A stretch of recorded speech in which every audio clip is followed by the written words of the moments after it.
Hello and welcome back, everyone. Happy Thursday.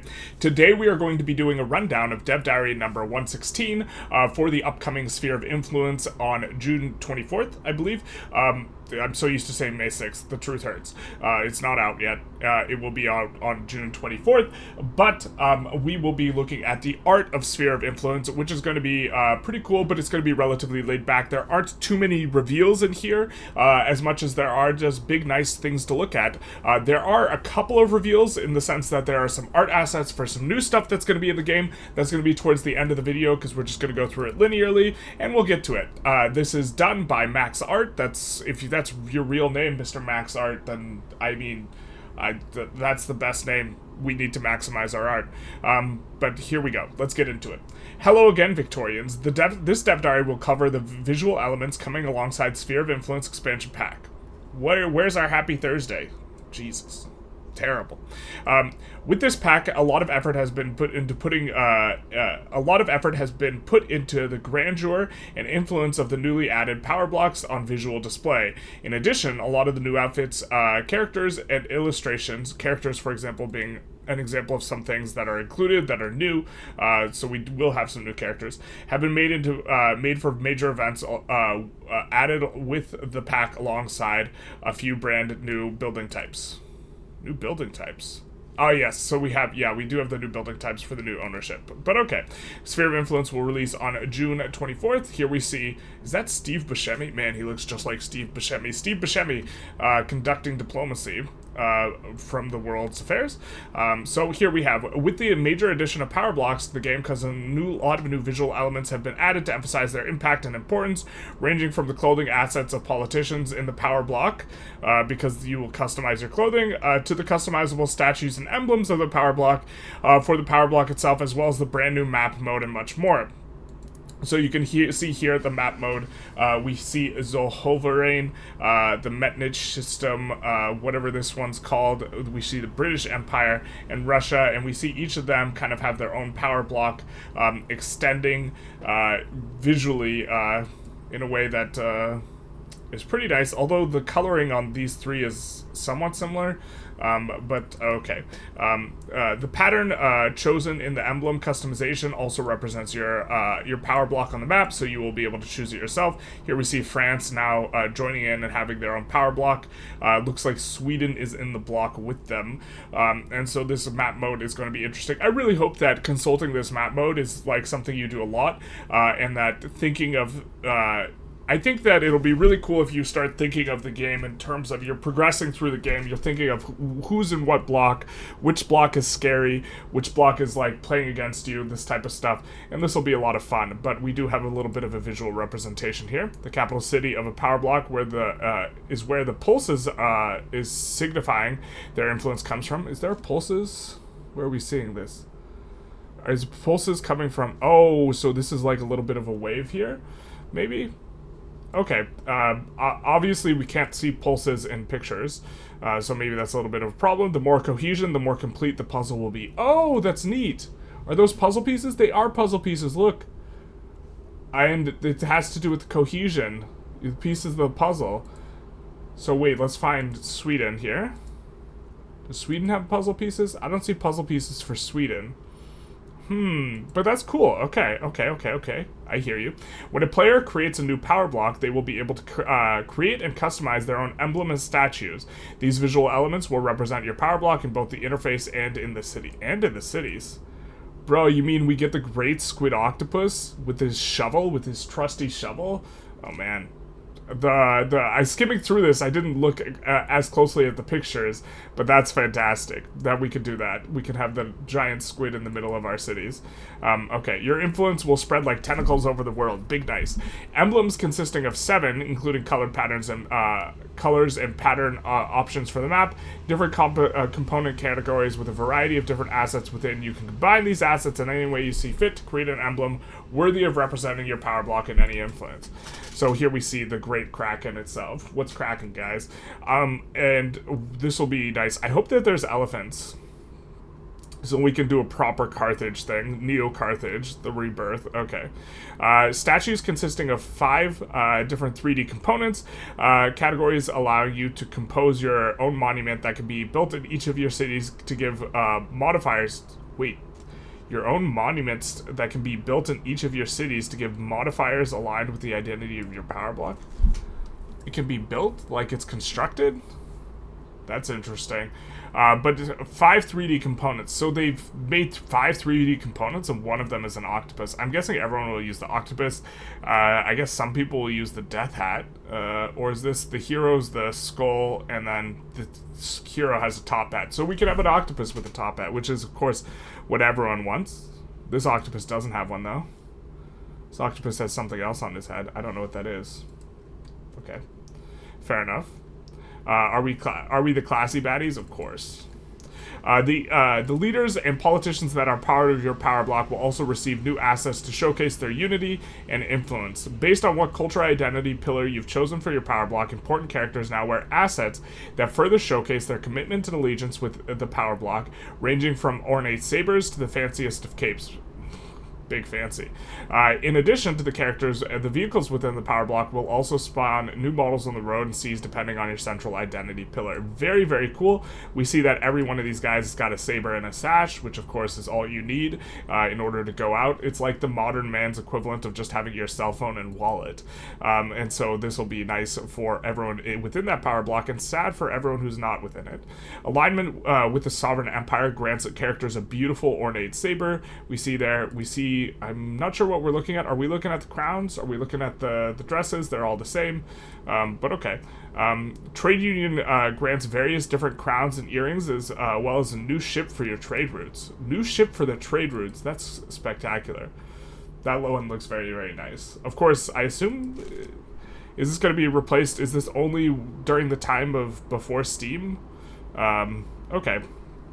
Here we see a little bit of an idea of some different looking things. This is a sovereign empire. This is an ideological union. Sovereign empire, we're looking at this thing here. Ideological union. Trade union. That looks like the medical symbol.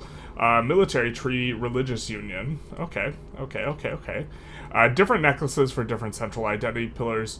And then you can kind of see the necklace here. So the religious union you can see on this guy in the red cape. You can see here. Oh, they all are part of a religious union, it looks like. But this guy's not. This guy's a sovereign empire. Okay. Religious union grants some lovely capes and an ornate carriage for the roads. Oh, man. We might have to do religious union. We do like capes. Capes are nice. New meta, guys. It's what is it? Freedom of conscience, total separation. It's out. Where it's the cape meta. The cape meta has arose from the dead. Okay. Ornate cape, you say. Big nice.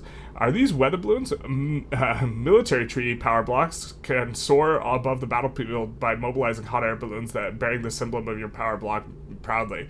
Bro, that's so cool. So that's for the military ones. We do see that we have our power block insignia here, and we're just raising the balloon. It's attached to a cannon, so it can't fly away, of course. And then power blocks really do bring some class to the roads, along with especially the ideological union. So I guess each one's going to get their unique art asset. Religion for capes, military for balloons, and for the classy cars, we get the ideological union. For the central identity pillar, we've created a variety of new icons based cementing their importance. In addition, there's a large variety of new icons made for the principles your power block can align with. So this is probably the sovereign one, military alliance, religious unity, ideological, and then this will be trade, something like this, I imagine. And so there's the 5 blocks, the 5 things, and then these are going to be what is it they referred to, the principles here are going to be down here. Taking a look at all of these, we see a man being ridden, of course, as one would expect in Victorian era. We see an octopus doing things, naturally. We see a deal with the devil. We see a tank and a cannon. We see let's play Oregon Trail. man, you ever go back and play that game, just buy 500 pounds of bacon and be off on your way, and it's like easy peasy from game start. All you need is bacon and a dream. We see a little bit of innovation type looking thing. I assume this is construction. This is a nice fancy house. Don't know what that's about. This is sales. Maybe it's something to do with tariffs. This is justice or balance of trade. This is balance of trade or balance of justice. This is some sort of commerce-y thing. This is, of course, pay up, or if you know what's good for you. We see some sea stuff. This is a market-looking thing. Police. We see, of course, this, the food icon, it looks like, it zoomed out, it looks like a croissant. Thought it was a croissant for the longest time. It also looks a little bit like a bagel. Here, you can kind of probably really see it. It's actually a sausage. It's always been a sausage all along. The truth hurts so much. But okay, let's continue. In order for you to get an overview of the countries and rulers in your power block, we've made a new interface screen that shows most of the axis, or shows the axis of the most powerful ones. Very cool. Within the screen, we've also made new ranking icons to signify your power block standing amongst the others, and the top 3, there's even shiny new effects ranging from bronze to gold. Super cool. So we see here the one in first place is the Ottoman ones. Or that's their block. Oh, that's the block we're in. Okay. So this is a different interface. Or is it... Oh, the top 3 countries in the power block. Right? We made a new interface that shows the axis of the most powerful ones. And rulers in your power block. Okay, I thought it was showing all the different blocks. But we do see in charge here are the Ottomans. Is that... I thought that was Russia. It's Wallachia over here. But okay. We see a cohesion, making the puzzle pieces fit of 60, and it's a sovereign empire. Identity focused on an overlord subject and territories within the block. And we see this is, the principles are vassalization and external trade. Oh, I'm so excited to see what these principles, what bonuses these principles give.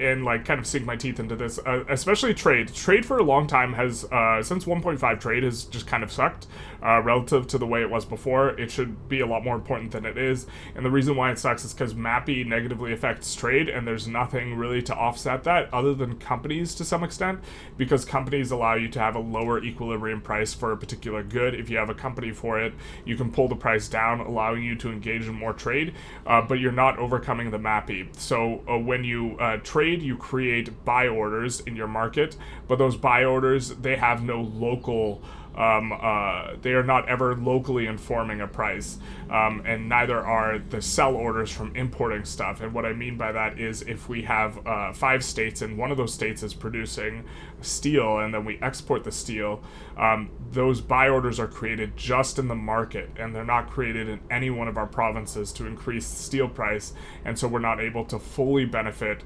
from the effect of the buy order increasing price to make our stuff more profitable.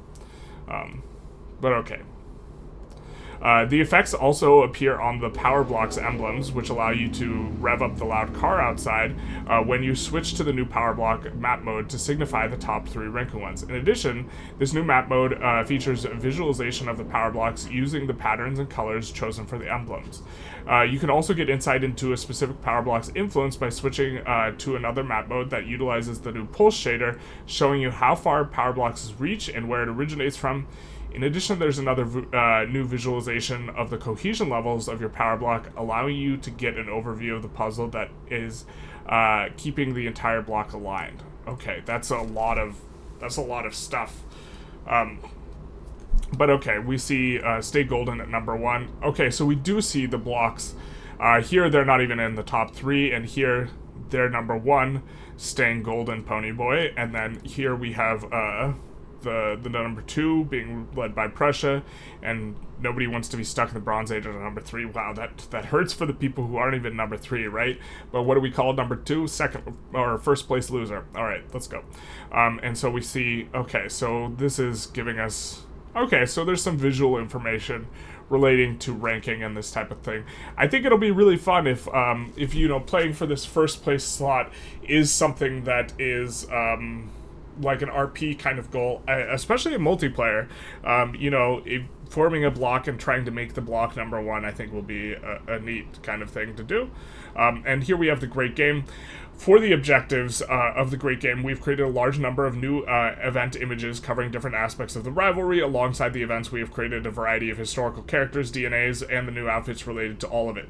We have also created a new animated main menu depicting some of the involved parties and setting the tone of the narrative of the pack as a whole, and some other miscellaneous in-game assets which help with the narrative. So here's going to be the new main menu screen, which is super cool.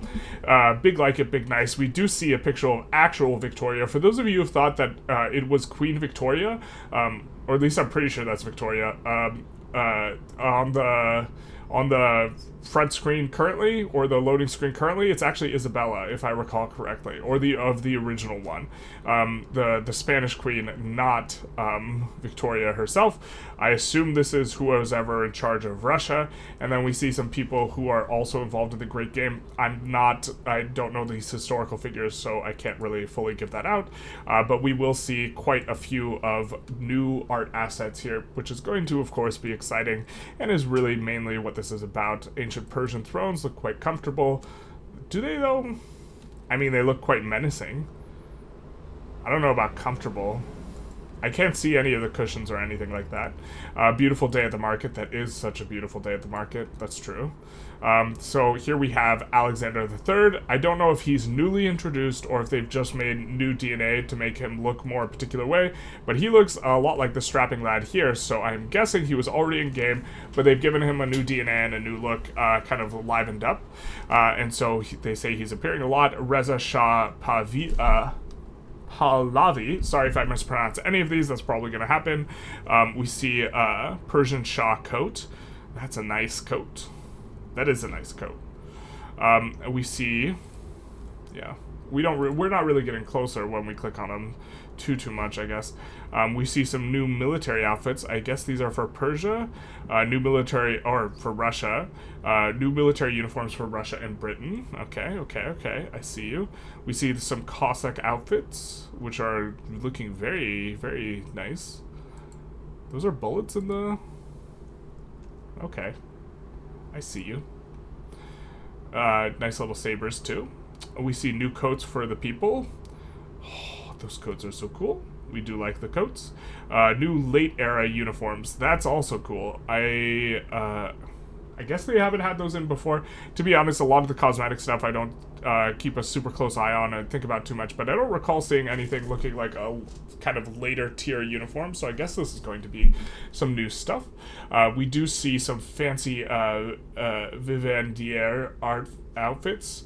They do look a little bit fancy. And then here are, I think these are new characters. I believe Engels was not in the game initially, so we see Joseph Chamberlain sit, John Maynard Keynes, we're gonna have some fun with some capitalism, Provo Wallet, David Lloyd George, Douglas Haig, Arthur Balfour, Frederick Engels, which, you know, co-author of the Communist Manifesto, but he was rich, so it'll be interesting to see if he's like some sort of communist industrialist. That would be, I think, kind of the really the most interesting kind of take we could have on Frederick Engels, which normally it's obviously impossible to get a communist industrialist, but I believe he owned factories and he co-authored the Communist Manifesto. I can't recall correctly. And then Rotha Lintorn Orman, whom I've never heard of, but okay, appears to be a military woman. We see a few more, looks like new historical characters. So we see the first wave. I don't know why it's all been in different ones, but we also see Georgy Valentinovich Planekov. We see Mikhail Tarayelevich Loris Mailikov, Alexander Mikhailovich. I'm not going to pronounce these names. We see Mr. Romanov here. We see another Mr. Romanov here. Sorry, that's King Romanov to you. We see Romanova, Elena. We see Fyodorovich.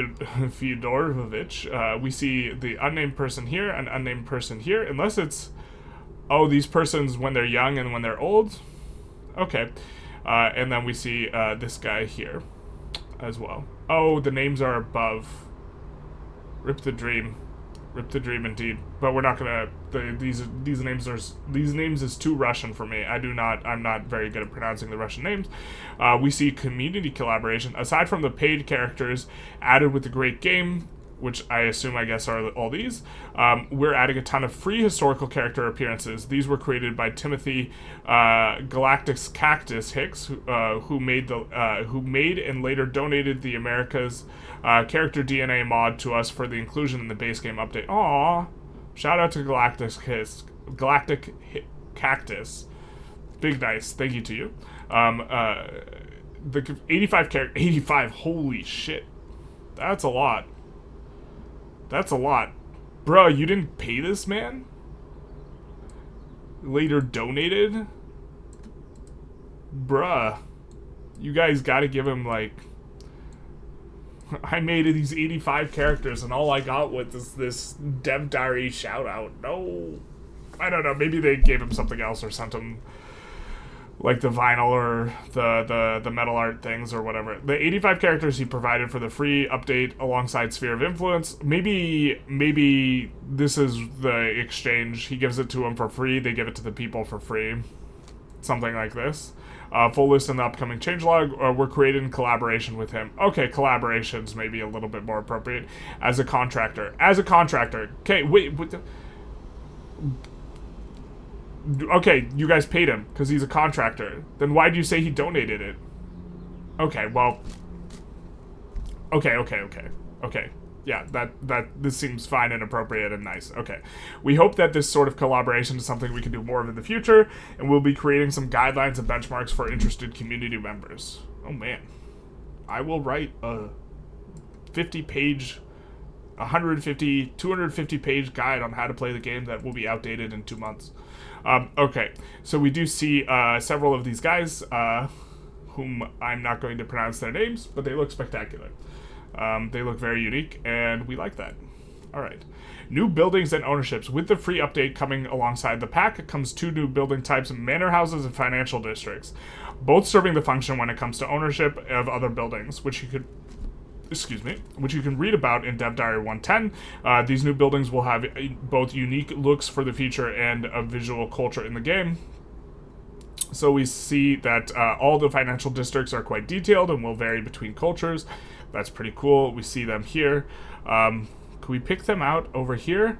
I think that's a manor house down there. Maybe that's a manor house. Maybe these are all manor houses. I'm so confused. Crying, screaming, throwing up. I think that these are manor houses, but I'm also not zooming in all the time. But we do see the new icons, financial district and manor houses. Okay. A lot of the new interface assets have also been made to accommodate the new features of the subject improvements, as the new lobbies, as well as the new diplomacy improvements. So we see here subject improvements. We see new kind of things for the subjects, which we've got like their attitudes and I think type of what's going on. The protectorate, personal union, puppet. Okay, fair enough. And then we have new companies. So this is some of the new stuff that, since they're revealing art assets for it, it reveals that we are going to be adding some new stuff like this, like, well, characters as well. New companies and their emblems, ranging from big oil companies to legendary ale. Here are some of the newly added company emblems, and so we can see that the Talk Company is one of them. James Gunn Dublin. This one doesn't have a name, obviously. Anglo-Persian Oil. I can't read that. We have the Seoul Electric Company, and was that Kaufman Textile Company. Really going to be excited to kind of tear into these new companies. I think that new companies, I think, make stuff a lot more interesting. Another addition we have is a new paper map added with Sphere of Influence. The map is inspired by the more minimalistic maps from the era, lending itself well to those seeking clarity, combined with a new old coat of paint. So we do see the map. The map is pretty cool. I'm not sure how much we'll use it, or the new paper map, because a big consideration for which map I use is how thumbnails are going to look. And so, generally speaking, higher saturation and more like vibrant colors is better for thumbnails. So, but okay. And then last but not least, certainly not. Well, you know what? I mean, can you imagine if this last was not but not least? Happy Thursday, everyone. You thought I forgot, but I didn't. But no, the dream. Last but not least are a variety of new achievement icons, some depicting the exact thing you need to achieve, some that might give you a vague hint, and some that contain pop culture references that you might be able to guess. So let's take a quick look at these before we look at the summary, where they will wish us a happy Thursday. Great game, no re. I assume, is that Bezos? I assume this is winning the great game. Great game, no re, honor and life. So I'm guessing this is winning as Circassia. Aran Zamin, I guess this is going to be doing well as Persia. Duran, don't know what this is going to be. Hyper Peace, that sounds nice. I don't know what that means. Bootlicker, nice. For 12 years you have been asking. 5 to 3,000, I don't know what that means. Okay. Can't touch this. No idea. I'm the captain now. That's certainly true. Mr. Burb is the captain. New Order. Can't wait to get the Kraken achievement. Declaration of Independence. Nice from Freddy. A Cult of Reason. I'm guessing that's going to be some sort of using the ideology would a power block and doing well. Hermit Kingdom. I don't know to what that refers. Diplomatic Victory. Interesting. And Standard Oil. We're going to be getting the Standard Oil Octopus on. It's going to be real nice. Everyone loves themselves a good industrialist octopus. Look at that. Look at that. If this was like a video where we weren't just doing it in one shot, we would include a drainage clip in here, because I drink your milkshake. I drink it up. There are also so many Easter eggs along with these new achievement icons. So, with Sphere of Influence, there's a lot of new visual elements that have been added both to interface and the map. We've put a lot of effort into making power blocks feel like they have a presence in all aspects of the game's visuals. Really tried to ensure that there's a lot of visual elements for the great game, and also added some nice details while collaborating with the community. Next week's Dev Diary, we will be wishing you a happy Thursday instead of pretending like the Thursday's not happy. No, next week's Dev Diary will be detailing many of the UX improvements coming with the Sphere of Influence update. So that should be a nice Dev Diary as well. We do love the UI improvements wherever they can be made. Especially, man, that was like the on release, that was the biggest thing wrong with the game. Was the UI was really, really, really bad, and they've improved it so much, and I love to just see it keep improving. But we are just kind of seeing through here a ton of new visual stuff coming in Sphere of Influence, which is very exciting. Generally, this is not an aspect of the game I focus on too much, but for the people who do focus on this type of stuff, this stuff does look really, really, really cool. I'm very excited for it, especially the power block stuff. Just if this gives you the immersive feel that you're like kind of slugging it out, over whose block is best. This will be very cool. Super excited for seeing what bonuses you can get from the principles and trying to figure out which ones are best. This is like what I really enjoy about the game, is trying to figure out what's best, and like trying to put the pieces of the puzzle together. I love that we see the puzzle pieces in the thing. Balloons are nice. Too bad we have to be a religious union to get the cape. We need a mod immediately. Capes for everyone. Capes for all. An egalitarian mod. Everyone gets a cape. Really excited that we're going to be able to have an octopus with a top hat in the middle of all of our cities. That's really going to be fantastic for us as well. But the pieces of the puzzle thing I think was super cool. As your cohesion goes up, and that's it. That's what we have. Dev Diary number 16, Art of Spheres of Influence. I hope you enjoyed. If you did, please feel free to like, comment, subscribe. Do the YouTube algorithm thing. And other than that, have a good day or a happy Thursday, obviously.